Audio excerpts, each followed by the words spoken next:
Latest videos के लिए subscribe कीजिए बाल संस्कार केंद्र चैनल और बेल आइकन प्रेस कीजिए। हरिओम बच्चों, आज के सत्र में हम शंकराचार्य जी की श्रृंखला को आगे बढ़ाते हैं। पिछले अध्याय में हमने जाना कि किस प्रकार तांत्रिक सरदार करकच का अंत हुआ। भगवान काल भैरव के प्रभाव से लोगों पर किए गए तांत्रिक प्रयोगों का प्रभाव नष्ट हो गया। फिर आचार्य शंकर ने कर्नाटक में सभी तांत्रिकों को सनातन धर्म की दीक्षा प्रदान की और पुनः अपने शिष्यों सहित काशी में मणिकर्णिका घाट पर आ गए। पूर्व में शंकराचार्य जी के तीसरे भाग में हमने ये जाना था कि नियति द्वारा शंकराचार्य जी की आयु मात्र 8 वर्ष निर्धारित थी और नदी के बाढ़ में डूबने के कारण उनकी अंतिम घड़ी आ गई थी, परंतु उनका धर्म स्थापना का उद्देश्य पूरा नहीं हुआ था। इसलिए देवताओं की इच्छा से उस दिन उनकी मृत्यु का योग टल गया था और उनकी आयु 8 वर्ष से बढ़कर 2 गुनी अर्थात 16 वर्ष हो गई थी। अब शंकराचार्य जी की आयु लगभग 16 वर्ष होने को आई है। शंकराचार्य जी को ये ज्ञात था कि उनके शरीर की आयु कम है, इसलिए अब वे अपने शिष्यों से उपराम होने लगे। उन्होंने सत्संग सेवा आदि बंद कर दिए और एकांत में ही रहकर समाधि में लीन रहने लगे। परंतु उनके शिष्यों को इस बात का ज्ञान नहीं था कि उनके गुरुदेव अब शरीर त्याग करने वाले हैं, इसलिए वो उपराम हो रहे हैं। तब पद्मपाद ने सभी शिष्यों को साथ लेकर आचार्य के श्री चरणों में निवेदन किया कि गुरुदेव, कई महीने बीत गए हैं, हमें सत्संग का लाभ नहीं मिला। हम सबकी ब्रह्म ज्ञान में पूर्ण स्थिति हो, इस प्रकार के सत्संग प्रवचनों से हमारा उद्धार करें। हम आपकी शरण में हैं। आचार्य शंकर ने विचार किया कि अब अधिक दिन का समय नहीं है, इसलिए उन्होंने शिष्यों की प्रार्थना पर ऊंचे में ऊंचा वेद व्यास जी द्वारा रचित ब्रह्म सूत्र पर सत्संग करना आरंभ कर दिया। वेद व्यास जी के ब्रह्म सूत्र में सूक्ष्म और गूढ़ रहस्य थे, जिन्हें समझ पाना किसी भी विद्वान के बस का नहीं था। उन्हें जन सामान्य तक पहुंचाने और साधक को आसानी से समझ में आए, इस प्रकार की भाषा में सत्संग करना आरंभ कर दिया। सभी शिष्य अपने गुरुदेव के इन वचनों का लिखित में संकलन करने लगे और इस प्रकार ब्रह्म सूत्र पर एक महान टीका भाष्य पूर्ण हुआ, जो आज भी आत्मज्ञान के साधक के लिए एक महान ग्रंथ है। पूज्य गुरुदेव का स्मरण करते हुए शुरू करते हैं आज का बाल संस्कार केंद्र। कीर्तन। अब हम कीर्तन करते हुए अपने स्थान पर खड़े होकर थोड़ी देर नृत्य करेंगे। मंगल मंगल नाम हरि ओम, पावन पावन नाम हरि हरि ओम, दिलों का दुल्हरा नाम हरि हरि ओम, कली का किनारा नाम हरि हरि ओम, पतित पावन नाम हरि हरि ओम, प्रेम से बोलो प्यारा नाम हरि हरि ओम, दिल से बोलो दुल्हरा नाम हरि हरि ओम, कली का किनारा नाम हरि हरि ओम, हरि ओम हरि ओम, हरि ओम हरि ओम।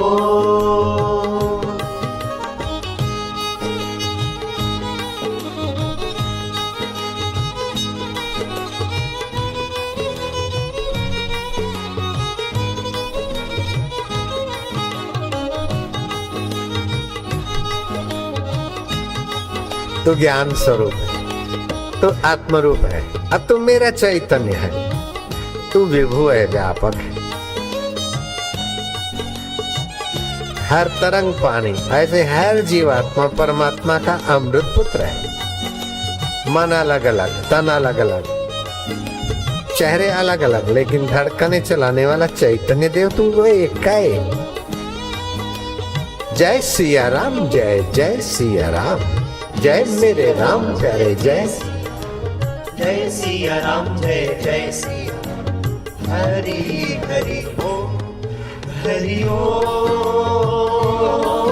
हरि ओम हरि ओम हरि ओम। मोह निवारक सब सुख कारक हरि हरि ओम। मुनि मन रंजन भव भय भंजन हरि हरि जो कोई गाए भक्ति पाए हरि हरि ओम। जो कोई गाए मुक्ति पाए हरि आनंद आनंद नाम हरि हरि ओम। मंगल मंगल नाम हरि हरि ओम। मधुर मधुर नाम हरि हरि ओम। पवन पवन नाम हरि हरि ओम। मंगल मंगल नाम हरि हरि बच्चों, अब सभी बच्चे अनामिका उंगली से तिलक के स्थान पर स्पर्श करते हुए मंत्र बोलेंगे। ओम गम गणपतये नमः। ओम श्री सरस्वत्यै नमः। ओम श्री गुरुभ्यो नमः। सभी बच्चे माथे में शिखा के स्थान पर हाथ लगाकर मंत्र उच्चारण करेंगे। ओम विश्वानि देव सवितर्दुरितानि परासुव यद्भद्रं तन्नासुव। ओम अर्थात, हे विश्व के देव, हमारे संपूर्ण दुर्गुणों को दूर करें और ब्रह्मांड में जो भी कल्याणकारक शुभ गुण, कर्म, स्वभाव, सुख हैं, वे हमें प्राप्त हों। अब सभी बच्चे करेंगे ओमकार गुंजन। ओमकार मंत्र गायत्री छंद परमात्मा ऋषि अंतर्यामी देवता ईश्वर प्रीति अर्थे परमात्मा प्राप्ति अर्थे परमात्मा आनंद अर्थे जपे विनियोग। हम परमात्मा की प्रीति के लिए, परमात्मा की प्राप्ति के लिए, परमात्मा के आनंद के लिए इस पवित्र महामंत्र का जप करेंगे।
अब सभी बच्चे हाथ जोड़कर पूज्य सद्गुरुदेव की प्रार्थना करेंगे। गुरुर्ब्रह्मा गुरुर्विष्णु गुरुर्देवो महेश्वरः गुरुर्साक्षात् परब्रह्म तस्मै श्री गुरवे नमः। ध्यानमूलं गुरुर्मूर्ति पूजामूलं गुरुर्पदम् मन्त्रमूलं गुरुर्वाक्यं मोक्षमूलं गुरुर्कृपा। अखण्डमण्डलाकारं व्याप्तं येन चराचरं तत्पदं दर्शितं येन तस्मै श्रीगुरवे नमः। त्वमेव माता च पिता त्वमेव बन्धु च सखा त्वमेव विद्या द्रविणं त्वमेव सर्वं मम देवदेव।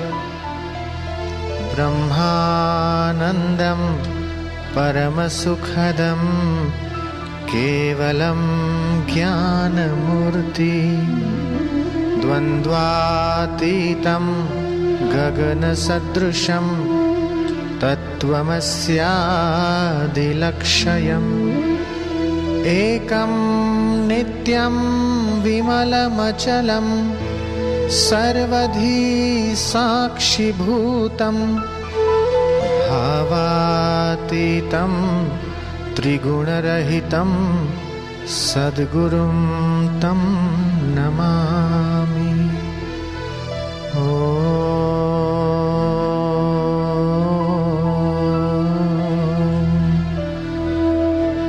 श्री गुरवे नमः।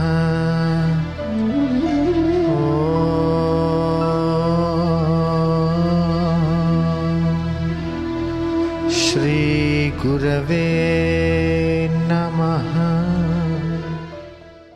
बच्चों, अब हम सब त्राटक करेंगे। त्राटक से हमारी एकाग्रता और याद शक्ति बढ़ती है।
कहानी आचार्य शंकर की आयु।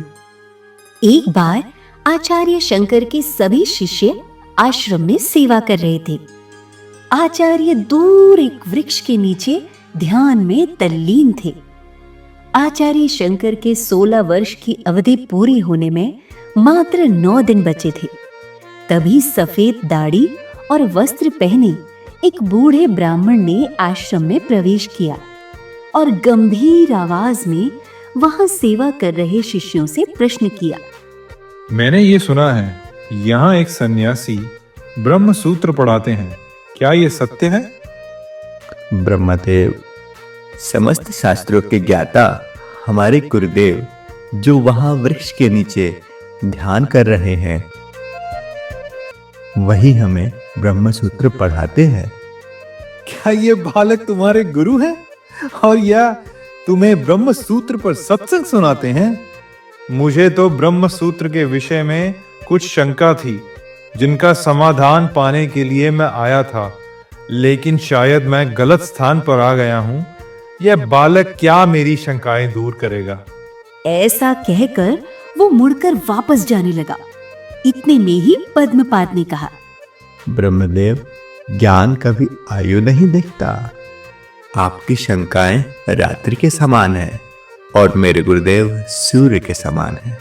उनके पास जाते ही आपकी शंकाओं का समाधान हो जाएगा। पद्मपाद उन बुद्ध ब्राह्मण को लेकर आचार्य शंकर के पास गए और एक उत्तम आसन पर उन्हें बैठने का निवेदन किया। आचार्य शंकर और बूढ़े ब्राह्मण ने एक दूसरे का अभिवादन किया। हे ब्रह्मदेव, आश्रम में आपका स्वागत है। आप मुझे किस सेवा के योग्य समझते हैं? कृपया निवेदन कीजिए। हे सन्यासी, मुझे ज्ञात हुआ कि यहाँ ब्रह्म सूत्र पर सत्संग होता है। इसी विषय में मैं कुछ समाधान पाने की आशा आया हूँ। हे ब्रह्मदेव, मुझे इन सूत्रों के ज्ञान का अभिमान नहीं है, परंतु आपके प्रश्नों का उत्तर देने के लिए मैं प्रयास करूंगा। फिर वृद्ध ब्राह्मण ने ब्रह्म सूत्र पर बहुत ही सूक्ष्म प्रश्न किया और आचार्य शंकर ने बड़ी सरलता से उसका उत्तर दिया। फिर एक एक करके ब्राह्मण प्रश्न करते गए और आचार्य शंकर उनका यथोचित उत्तर देते गए। धीरे धीरे ये प्रश्न उत्तर एक शास्त्रार्थ में बदल गया। शिष्यों को तो ऐसा लगने लग गया कि ये कहीं बूढ़े ब्राह्मण आचार्य शंकर का ही दूसरा रूप तो नहीं है और उन्हीं की भांति इतने अधिक विद्वान और समस्त शास्त्रों का ज्ञान उन्होंने आत्मसात कर रखा है। ये शास्त्रार्थ करते करते 8 दिन हो गए। अब नियति के अनुसार आचार्य शंकर का पृथ्वी पर वो दिन अंतिम दिन था, परंतु ये ब्राह्मण तो शास्त्रार्थ समाप्त ही नहीं कर रहे थे। हे ब्रह्मदेव, आपकी शंकाओं का समाधान तो कब का हो गया था, परंतु आप इतने दिनों से शास्त्रार्थ कर रहे हैं। कृपया अब इसकी पूर्णाहुति कीजिए। आचार्य शंकर के इतना कहते ही वो वृद्ध ब्राह्मण अपने वास्तविक रूप में प्रकट हो गए, जो स्वयं साक्षात वेद व्यास जी थे। पुत्र, मैं तुम्हारी परीक्षा लेने ही ब्राह्मण रूप में आया था। तुम मेरे ही शिष्य परंपरा में हो। तुमने मेरे द्वारा लिखे कठिन ब्रह्म सूत्र की सरल भाषा में टीका लिखकर जन कल्याण के लिए मेरा ही उत्तम कार्य किया है। तुम मेरे ही स्वरूप हो। मैं तुम पर बहुत प्रसन्न हूँ। तब आचार्य शंकर और उनके सभी शिष्यों ने वेद व्यास जी की स्तुति की। हे गुरुदेव, आप त्रिकालदर्शी हैं। आपने समस्त वेदों का विभाग करके 18 पुराणों की रचना की, जिनका मनन करके युगों युगों तक लोग मोक्ष प्राप्त करते रहेंगे। आपको मेरा नमस्कार है। हे गुरुदेव, देश भर में वेद विरोधी तांत्रिक समुदाय का खंडन हो चुका है। आपके द्वारा लिखे गए गूढ़ सूत्रों का सरल भाषा में भाष्य भी लिखा जा चुका है। आपके द्वारा जन कल्याण के सभी संकल्प पूरे हो चुके हैं। नियति द्वारा निर्धारित की गई मेरे शरीर की अंतिम घड़ी पास आ रही है। इस मणिकर्णिका घाट पर मेरा अंतिम प्रणाम स्वीकार करें। मुझे अनुमति दें कि मैं आपके समक्ष इस देह का त्याग कर सकूं। आचार्य शंकर की ये बात सुनते ही सभी शिष्य अवाक रह गए। गुरुदेव शरीर छोड़कर जाने वाले हैं, ये सुनते ही कुछ शिष्य बेहोश हो गए, कुछ रोने चीखने लगे। भगवान वेद व्यास जी और आचार्य शंकर से प्रार्थना करने लगे कि गुरुदेव हमें इस तरह छोड़कर न जाइए। परंतु आचार्य शंकर बिना कुछ प्रतिक्रिया किए शांत भाव से वेद व्यास जी की ओर निहारते हुए हाथ जोड़कर कहने लगे, हे गुरुदेव, मैं कितना बड़भागी हूँ। आज तो मेरा भाग्य उदय हुआ है कि साक्षात वेद व्यास जी के सम्मुख मुझे अपने प्राण त्यागने का अवसर मिला है। पुत्र, इस प्रकार की अप्रिय बात तुम क्यों करते हो? तुम्हारा कार्य अभी समाप्त नहीं हुआ है। तुम्हें अभी भी धर्म स्थापना के लिए बहुत कार्य करना शेष है और लोगों को मोक्ष लाभ की शिक्षा देनी है। पुत्र, मुझे ज्ञात है कि नियति ने तुम्हारी आयु 8 वर्ष ही निर्धारित की थी और बाद में देवताओं के आग्रह पर तुम्हारी आयु 8 वर्ष और बढ़ा दी गई और तब तुमने संन्यास ग्रहण किया था। परंतु जिस उद्देश्य के लिए इस शरीर में आए हो उसे पूरा करने के लिए मैं तुम्हारी आयु में 16 वर्ष की और वृद्धि करता हूँ। अब तुम 32 वर्ष के होने तक इसी शरीर में रहकर जन कल्याण का कार्य करोगे। मेरा आशीर्वाद सदैव तुम्हारे साथ है। ऐसा कहकर भगवान वेद व्यास जी अंतर्धान हो गए। सभी शिष्य इतने आनंदित हुए कि उनकी आंखों से आनंद की अश्रुधार निकल पड़ी और इस प्रकार वेद व्यास जी की कृपा से आचार्य शंकर के जीवन की अवधि 16 वर्ष और बढ़ गई। सभी बच्चे जोर से बोलेंगे, भगवान वेद व्यास जी की जय। साखियां, गुरुदेव तुम्हारी जय होवे, गुरुदेव तुम्हारी जय होवे, भगवान तुम्हारी जय होवे। हो तुम ही एक आश्रय दाता, तुम रक्षक बंधु पिता माता। तुम बिन है राह कौन पाता, तुमसे ही जीव अभय होवे। गुरुदेव तुम्हारी जय होवे। दुखियों के सुख कारक तुम हो, अधमों के उद्धारक तुम हो। भव सागर से तारक तुम हो, तुमसे सौभाग्य उदय होवे। गुरुदेव तुम्हारी जय होवे। पशु में मानवता लाते तुम, मानव को देव बनाते तुम। वो योग विधान सिखाते तुम, जिससे पापों का क्षय होवे। गुरुदेव तुम्हारी जय होवे। अब ऐसा दे दो ज्ञान प्रभु, कुछ रह न जाए अभिमान प्रभु। नित रहे तुम्हारा ध्यान प्रभु, ये पथिक प्रेम प्रभुमय होवे। गुरुदेव तुम्हारी जय होवे, भगवान तुम्हारी जय होवे। अब बारी है ज्ञान विज्ञान प्रतियोगिता की। आपको एक प्रश्न पूछा जाएगा, उत्तर में 4 विकल्प होंगे और आपको 10 सेकंड में सही उत्तर बताना है। प्रश्न है, निम्नलिखित में से किस दिन चंद्रमा सबसे बड़ा दिखाई देता है? विकल्प हैं कृष्ण पक्ष की दूज, कृष्ण पक्ष की चतुर्दशी, शुक्ल पक्ष की चतुर्थी, शुक्ल पक्ष की एकादशी।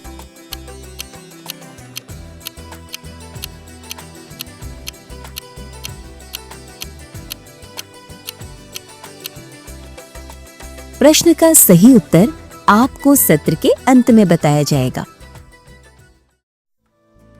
संस्कृति सुवास, वैदिक संस्कृति का अनमोल प्रसाद, कुंभ, भाग 2।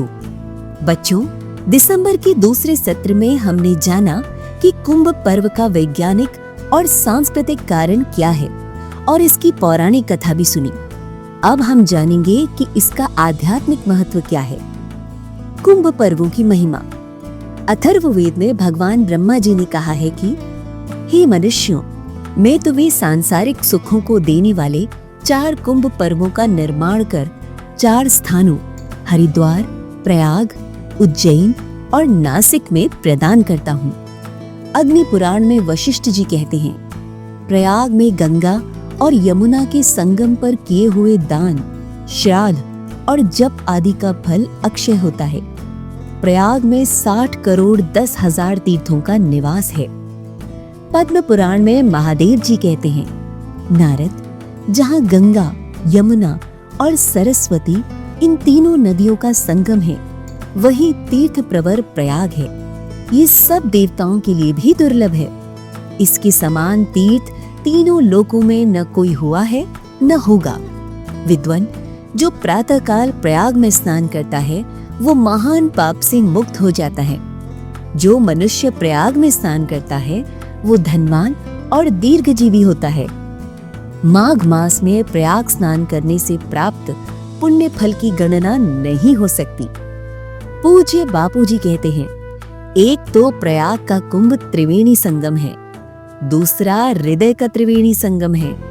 दायां स्वर पिंगला यानी गंगा, बायां स्वर ईना यानी यमुना और बीच का स्वर में सुषुम्ना यानी सरस्वती।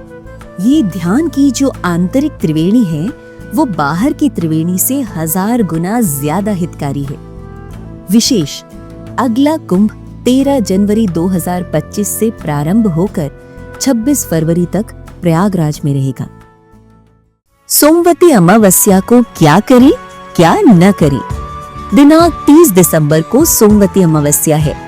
पूज्य बापूजी कहते हैं, जिनको अपनी दरिद्रता मिटाना है अथवा काम धंधे में बरकत लाना है तो तुलसी के पौधे की सोमवती अमावस्या के दिन 108 परिक्रमा करें। उस दिन मौन रहें, मंत्र जप करें, 100 काम छोड़कर भोजन कर ले, 1000 काम छोड़कर स्नान कर ले, लाख काम छोड़कर सत्कर्म कर ले, करोड़ काम छोड़कर सोमवती अमावस्या को हरि का भजन और तुलसी की परिक्रमा तुम्हें करनी ही चाहिए। अगर नहीं करते तो तुम मेरे शिष्य ही नहीं हो। महिला मासिक धर्म में हो तो उसको छूट है, बाकी के लोग ये जरूर करना। इससे आपको बहुत लाभ होगा। धन लाभ, आर्थिक लाभ भी होगा, बुद्धि लाभ भी होगा, पुण्य लाभ भी होगा। अमावस्या को दूसरे के घर का अन्न नहीं खाना चाहिए। जो व्यक्ति अमावस्या को दूसरे का अन्न खाता है उसका महीने भर का किया हुआ पुण्य दूसरे को अर्थात अन्नदाता को मिल जाता है। अमावस्या के दिन पेड़ पौधे से फूल पत्ते, तिनके आदि नहीं तोड़ने चाहिए, इससे ब्रह्म हत्या का पाप लगता है। अमावस्या को पानी में खड़ा नमक अथवा गोझरण अर्क डालकर पोछा लगाना चाहिए, इससे नेगेटिव एनर्जी चली जाएगी। अमावस्या के दिन खेती का काम नहीं करना चाहिए, ना मजदूर से करवाना चाहिए। अमावस्या के दिन श्रीमद् भगवत गीता का 7वां अध्याय पढ़े और उस पाठ का पुण्य अपने पितरों को अर्पण करें, सूर्य को अर्घ्य दें और प्रार्थना करें, आज जो मैंने पाठ किया मेरे घर में जो गुजर गए हैं उनको उसका पुण्य मिल जाए, इससे उनका आशीर्वाद हमें मिलेगा और घर में सुख संपत्ति बढ़ेगी। बच्चों, अब हम श्री आशा रामायण जी की पंक्तियां दोहराएंगे। नर्मदा तट पर ध्यान लगाए, लाल जी महाराज अति हर्षाए, भगवत प्रीति देख मन भाए, दत्त कुटीर में सादर लाए, उमड़ा प्रभु प्रेम का चस्का, अनुष्ठान 40 दिवस का, मरे 6 शत्रु स्थिति पाई, ब्रह्मनिष्ठता सहज समाय, शुभाशुभ समरो ना गाना, ग्रीष्म ठंड मानो अपमान, तृप्त हो खाना भूख प्यास, महलों कुटिया आस निराश, भक्ति योग ज्ञान अभ्यासी, हुए समान मग हर काशी। हरि ओम हरि ओम हरि ओम हरि ओम हरि ओम हरि ओम हरि ओम हरि ओम। सत्संग। अब हम पूज्य बापूजी के श्रीमुख से सत्संग में सुनेंगे विद्यार्थी शिविर का उद्देश्य, भाग 3। अरे महाराज, हमारे स्कूल में या हमारे पड़ोस में तो हमको बड़ी बड़ी आंखें दिखाते और डराते। अब वो डराते, आप क्यों डराते? आप गलती करेंगे तो डरेंगे और गलती नहीं है तो काहे को डरना? उस समय क्या करो, जीभ को ऊपर लगा दे और मन में ओम ओम जपो। कोई भी कितना भी धमकाए, गुंडा दादागिरी करे, तभी भी कुछ नहीं हो सकता है। ऐसा जीवन में साधन होता है। आदर तथा अनादर, बोलो आदर तथा अनादर, आदर तथा अनादर, बोलते आदर तथा अनादर। वचन बुरे त्यों भले, निंदा स्तुति जगत की, निंदा स्तुति जगत की, धर जूते के तले, धर जूते के तले। वाहवाही हुई तो अभिमान नहीं करते, निंदा हुई तो मैं दुखी हूँ ऐसा नहीं मानते, और वाहवाही हुई तो मैं सुखी हूँ ऐसा नहीं मानते। मैं तो चैतन्य हूँ। निंदा स्तुति वाह वाह ये सब स्वप्न है, उसको जानने वाला सच्चिदानंद आत्मा अमर अपना है। ओम ओम ओम। ऐसे करते करते मन में समता का तो साधन हो गया ना, दुख भी साधन हो गया, सुख भी साधन हो गया, अपमान भी साधन हो गया, मान भी साधन हो गया, निंदा भी साधन हो गई, स्तुति भी साधन हो गया। तो मनुष्य जीवन साधन जीवन है, और साधन रोज आता है। दिन में कई बार क्या क्या साधन आते, सावधानी से उसका उपयोग करें तो बस भगवान के साथ मिलना मिलना और मिलना है, क्योंकि हम भगवान के तो अंश हैं। जैसे बच्चा माँ को मिले तो क्या बड़ी बात है, ऐसे जीवात्मा परमात्मा को मिले तो क्या कठिन है। लेकिन जीवात्मा जब संसार को चाहता है, मैं बड़ा बनूं, मैं ऐसा बनूं, मैं ऐसा दिखूं, मैं ऐसा दिखूं, अरे मैं कौन हूं ये जरा खोज लेना। रामानुजम मैं कौन हूं के रास्ते थोड़ा गए। रमन महर्षि तो इतने बड़े भगवान रमन महर्षि हो, 8वीं कक्षा पढ़ते, मैं कौन हूं, बस मैं कौन हूं करके बैठ जाते, हाय रमन महर्षि हो गए। अभी देश परदेश के लोग उनके आश्रम में आते, पांडिचेरी, ये अपना रमन महर्षि के आश्रम में जाते लोग, पांडिचेरी के तरफ में है जहां भी हो। हम भी जाके आए, रमन महर्षि का आश्रम देख के। अब वो 8 साल के थे, 8वीं पढ़ते थे, और कुछ पैसे मिले थे कि परीक्षा के दिनों में। अब वो परीक्षा देते तो परीक्षा दे के पास होना है, ठीक है, लेकिन पास होने वाला मैं कौन हूं। न पास होते तो दुखी होते, पास होते तो सुखी होते। सुखी भी मन होता है, दुखी भी मन होता है, उसको जानने वाला मैं कौन हूं। मेरे भगवान तुम ही बताओ। ऐसा सोचते सोचते भगवान को खोजते खोजते बैठ गए तो भगवान अंदर में प्रकट हो गए, और रमन में से रमन महर्षि नाम पड़ा। तो भगवान का भजन, मैं भगवान का हूं, भगवान मेरे हैं। और एक हाथ अपना, एक भगवान का। सुबह रोज जो बच्चे भगवान को बोलते, भगवान मैं तुम्हारा हूं ना, मैं तुम्हारा हूं ना, माझा पांडुरंगा, माझा विठ्ठला, मुझे सद्बुद्धि दे। ऐसा करते तो अंदर में भगवान खुश होते, और उस बुद्धि में जरा जरा प्रकाश देते तो बच्चे बड़े तेजस्वी होते। हिसार की एक बाई आई, बोले बापू जी मेरे बेटे को मैंने सारस्वती मंत्र दिलाया, और फिर मैंने उस बेटे को इस क्लास में से निकालकर फौजी स्कूल में भर्ती कर दिया। 20 लाख बच्चों में मेरा बेटा 6ठा नंबर आया है, और यहाँ हिसार में पढ़ता था तो 60%, 58, 60, 62 इतने में पास होता था। वहां 98.6, 98.5 से भी ज्यादा पास हुआ, और उसका स्वभाव बदल गया, क्योंकि गुरुजी सारस्वती मंत्र लिया। जैसे सारस्वती मंत्र बीरबल को उसकी मां ने दिलाया, और बीरबल सारस्वती मंत्र जपते, प्राणायाम करते, थोड़ा ध्यान करते, तो बीरबल की बुद्धि में ओज, तेज और बल आया। और बीरबल 12 साल की उम्र में तो सारस्वती मंत्र लिया, और 15 साल की उम्र में तो बीरबल इतना अंतर्यामी शक्ति से संपन्न हो गया। यहाँ ध्यान करने से अंतर्यामी शक्तियों के केंद्र विकसित हो गए। तो बीरबल ने ऐसा कोई चमत्कारिक प्रभाव दिखाया कि अकबर राजा बीरबल को प्रार्थना करता है कि तुम मेरा मंत्री बन जाओ। बोलो, आगरा में पान का गल्ला चलाता है बीरबल, पान का गल्ला, क्योंकि गरीब घर है तो माँ को बेचारे को कहाँ इधर उधर पैसा भी उधार मांगे। पान का गल्ला भी चलाता है, पढ़ता भी है। ओ उधर आया एक खोजा, बोले बीरबल चूना मिलेगा, पाव भर चूना। तो बीरबल ने ध्यान करके देखा, सारस्वती मंत्र पढ़ के कि पाव भर चूना, ये खोजा कौन होगा। तो अंदर से आवाज आया कि अकबर का पान लगाने वाला है। बोले तुम अकबर के पान लगाता है ना खोजा? बोले हाँ हाँ। तो कल तुमने पान में ज्यादा चूना लगा दिया है, अकबर के मुंह में छाले पड़ गए, तो अभी पाव भर चूना मंगा के तुमको उधर ही खिलाएगा। तो तुमको मार डालने के लिए लाया। तो इल बिल्ला क्या करना? बोले क्या करना? बोले भाग जाऊं। भाग जाएगा तो पकड़ लेगा। अक्कल देता हूं मैं घी लाया हूं 2 सेर, तो पाव भर घी ले जाओ और राज दरबार में जाने के पहले घी पी लेना और फिर राजा के पास चूना रखना। राजा बोलेगा खाओ, नहीं खाएगा तो बोले भाला और तलवार की नौके लगाओ। तो तुम जैसे मक्खन खाते ऐसा चूना खा लेना। घी को चूना मारेगा, चूने को घी मारेगा, आते नहीं जलेगी, पेट नहीं जलेगा। 1-2 दिन में तुम फिर वापस आ जाना।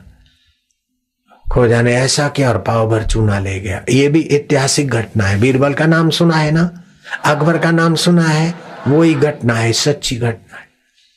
वो खोजा ले गया, पाव भर घी पिया।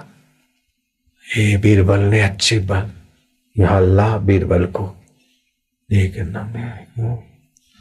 अकबर चूना लाया, बोले हाँ। बोले देख मेरे मुंह में छाले पड़ गए, नाचीज कहीं का, कमीने,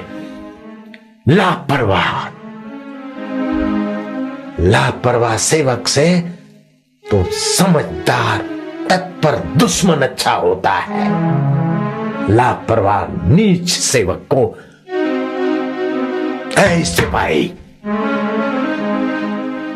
तलवारें खुली कर दो। भाले वाले पाव भर चूना ना खाए तो भाले और तलवारें इसको ठोको। उसको तो बीरबल गुरु मिला था और बीरबल को गुरु मिले थे सारस्वती मंत्र देने वाले।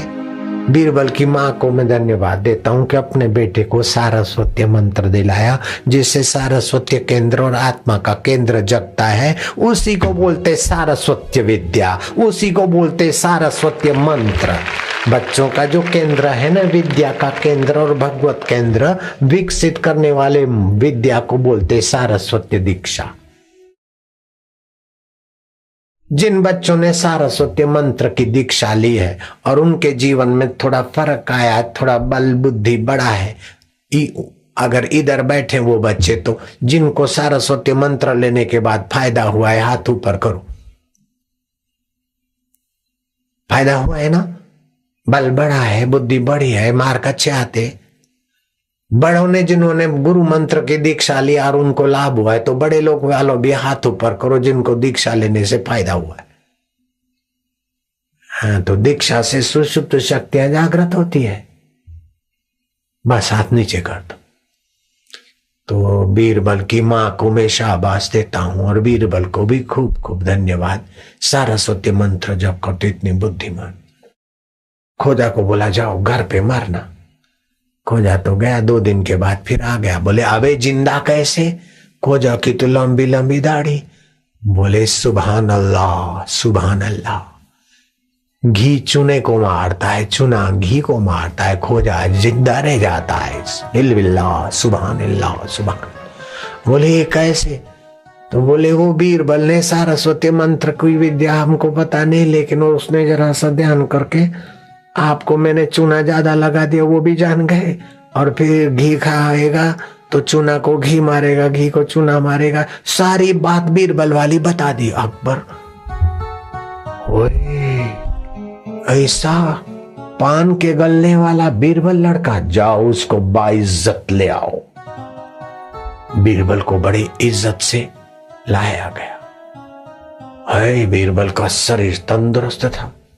बीरबल प्राणायाम करता था, सुबह उठकर भगवान का ध्यान करता था, सारस्वती मंत्र जपता था, माता को प्रणाम करता था तो माता की भी आशीर्वाद मिलती थी। पिता को धन प्रणाम करे। माता पिता को प्रणाम करने से आयु, विद्या, यश और बल 4 चीज बढ़ता है। तैयार हो जाइए प्रश्नोत्तरी के लिए। शंकराचार्य जी की आयु 8 वर्ष से 16 वर्ष कब और कैसे हुई थी? शंकराचार्य जी ने किस विषय पर सत्संग करना आरंभ कर दिया? वृद्ध ब्राह्मण किस आशा से शंकराचार्य जी के पास आए थे? भगवान वेदव्यास जी ने शंकराचार्य जी को क्या आशीर्वाद दिया? आज की कहानी से हमें क्या शिक्षा मिलती है? सोमवती अमावस को क्या अवश्य करना चाहिए? अमावस के दिन क्या नहीं करना चाहिए? प्रयागराज में किन किन नदियों का संगम होता है? आंतरिक त्रिवेणी संगम क्या होता है? आज के सत्संग से हमें क्या शिक्षा मिलती है? दीप ज्योति एवं आरती। सभी बच्चे अपने अपने स्थान पर आरती के लिए खड़े हो जाएंगे। शुभं करोति कल्याणं आरोग्यं सुख संपदां शत्रुबुद्धि विनाशाय दीपज्योति नमोस्तुते। दीपज्योति परब्रह्म दीपज्योति जनार्दन दीपो हरतु मे पापं संध्या दीपो नमोस्तुते।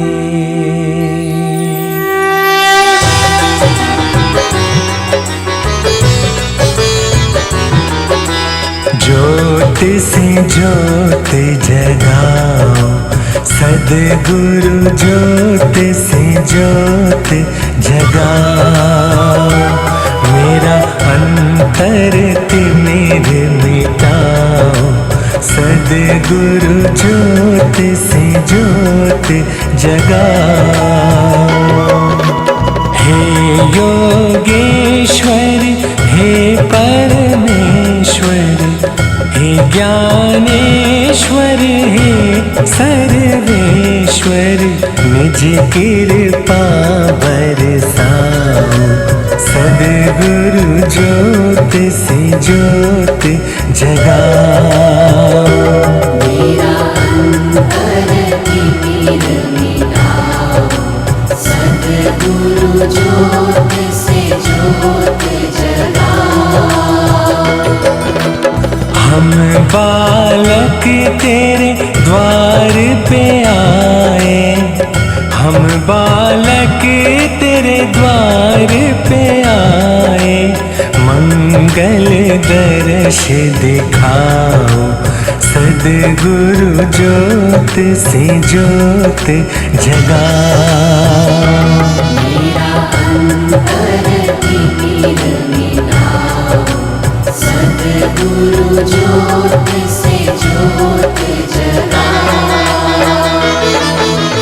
शीश झुकाए करे तेरी आरती शीश झुकाए करे तेरी आरती प्रेम सुधा बरसाओ सद्गुरु ज्योत से ज्योत जगाओ। मेरा अंतर तिमिर मिटाओ सद्गुरु ज्योत से ज्योत जगाओ। साची ज्योत जगे जो हृदय में साची ज्योत जगे जो हृदय में सो हम नाद जगाओ सद्गुरु ज्योत से ज्योत जगाओ।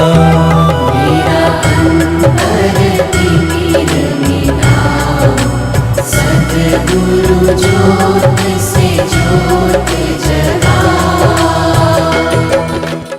प्रार्थना। ओम असतो मा सद्गमय तमसो मा ज्योतिर्गमय मृत्योर्मामृतं गमय। ओम शांति शांति शांति। अर्थात हे ईश्वर हमें असत्य से सत्य की ओर ले चलो अंधकार से प्रकाश की ओर ले चलो मृत्यु से अमरता की ओर ले चलो। नारायण नारायण नारायण नारायण। इसी के साथ हमारा आज का बाल संस्कार केंद्र संपन्न होता है। अगले सप्ताह फिर मिलेंगे बच्चों एक नए ज्ञानवर्धक विषय के साथ। तब तक के लिए हरिओम। ज्ञान विज्ञान प्रतियोगिता प्रश्न का सही उत्तर है कृष्ण पक्ष की दूज, क्योंकि दिए गए विकल्पों में से यही दिन पूर्णिमा के सबसे अधिक पास है।